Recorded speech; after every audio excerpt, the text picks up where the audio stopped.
ধোলাইখাল যান, আপনার গাড়ি দেখে দেখবেন 10-12 বছরের একটা ছেলে একটা পিঁড়ির মতো চাকা লাগানো আছে, ওইটার উপরে শুয়ে সে পট করে দেখবেন গাড়ি নিচে ঢুকে গেছে।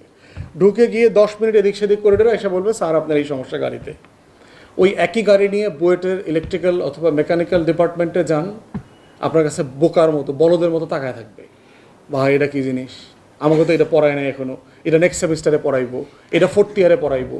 এই যে বিশাল মূর্খ টাইপের সার্টিফাইড মূর্খ জনগোষ্ঠী এই রাষ্ট্র প্রডিউস করে, এই প্রোডাকশনের মধ্য দিয়ে এন্টারপ্রাইজটা কি? আমার রাষ্ট্র কোনো দিন আমাকে লেখাপড়ার মধ্য দিয়ে ন্যূনতম কোনো অর্থনীতি শেখায় নাই, ন্যূনতম শেখায় নাই। যেমন আমি লন্ডনে স্কুলে কলেজে চাকরি করেছি পার্ট টাইম, আমি তখন দেখেছি যে বাচ্চাদেরকেও 4-5-এ ব্যাংকিং শেখানো হয় ক্লাসে, যে how does a bank work. ওখানে টাকা পয়সা লেনদেন করা শেখানো হচ্ছে। অনেক স্কুলে হচ্ছে কেনা বেচার মক কেনা বেচা হয়, ধরেন মানে একটা ইনফর্মাল একটা দোকান সেট আপ করে দিচ্ছে, আজকে কেনা বেচা হবে, নেগোসিয়েশন শেখানো হবে, বার্গেন শেখানো হবে।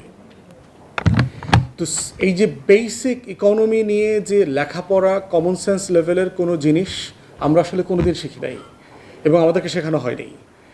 তাহলে প্রশ্ন হচ্ছে এন্টারপ্রেনিয়রশিপটা তৈরি হয় কোত্থেকে, ক্রিয়েটিভিটিটা তৈরি হবে কোত্থেকে, যে আমি কিছু একটা করব জীবনে, এটা আমাকে কে শেখাবে? আমার সমাজ একটা স্টাবন সোসাইটি, যেখানে আমাকে সবসময় ভয়ের মধ্য দিয়ে বড় হতে হয়। শঙ্কা, লাজ, লজ্জা, আশঙ্কা, ভয়, পাছে লোকে কিছু বলে, আমার বাবা মাকে ভয় পাই, টিচারকে ভয় পাই, মুরব্বীদেরকে ভয় পাই। এই ভয়টা itself is a antithesis of creativity. একটা ভয়ের সমাজে কোনোদিন সৃজনশীলতা তৈরি হয় না। এই জন্য আমার মনে আছে আমরা যখন লন্ডনে গেছি, একটা ভালো দোকানে ঢুকতেও গ্লাসের ডোর দিয়ে ঢুকবো কিনা, আবার দরজা ভেঙে যায় কিনা, এই দিকে টান দিব না ওই দিকে টান দিব। কিন্তু আমরা দেখেছি 8-10 বছরের ছেলেমেয়েরা কত কনফিডেন্টলি এয়ারপোর্টে ব্যাগ নিতেছে, বোর্ডিং পাস করতেছে, ঘুরতেছে ফিরতেছে, যে একটা জিনিস কেনা বেচা করতেছে, তারা কত কনফিডেন্টলি করতে পারে। এই জিনিসগুলো আমাদের স্কুলিংয়ে সিম্পলি নাই। এবং দেখেন না থাকার সংকটটা যেটা হয়েছে, যে পেট আবার একটা ডিফারেন্ট মেকানিজমে ক্রিয়েটিভিটি তৈরি করে। ধোলাইখাল যান, আপনার গাড়ি দেখে দেখবেন 10-12 বছরের একটা ছেলে একটা পিঁড়ির মতো চাকা লাগানো আছে, ওইটার উপরে শুয়ে সে পট করে দেখবেন গাড়ি নিচে ঢুকে গেছে।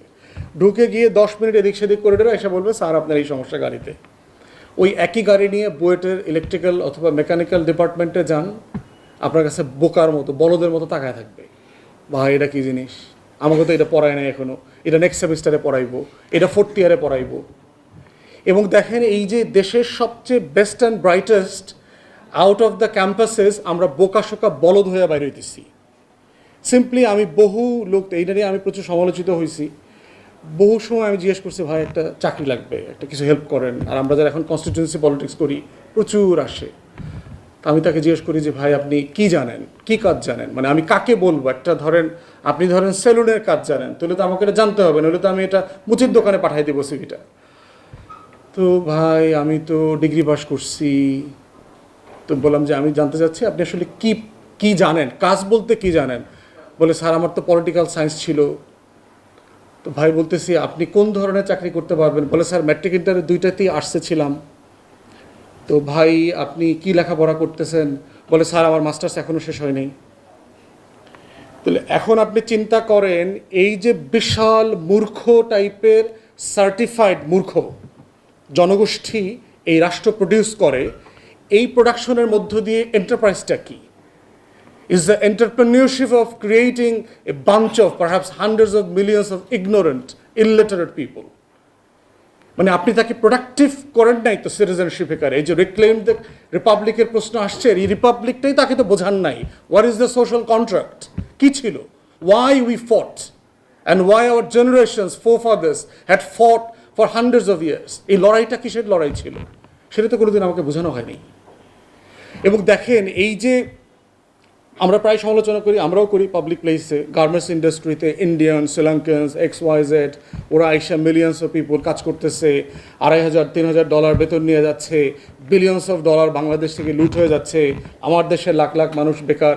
এগুলো বক্তব্য কিন্তু খুব ব্রিলিয়ান্ট, কিন্তু মানুষকে অ্যাজিটেট করবার জন্য, মানে অল্প শিক্ষিত লোকদেরকে মানে কিন্তু ব্রিলিয়েন্টলি অ্যাজিটেট করা যায়। আমরা চেষ্টা করে দেখছি এটা এটা ওয়ার্ক করে।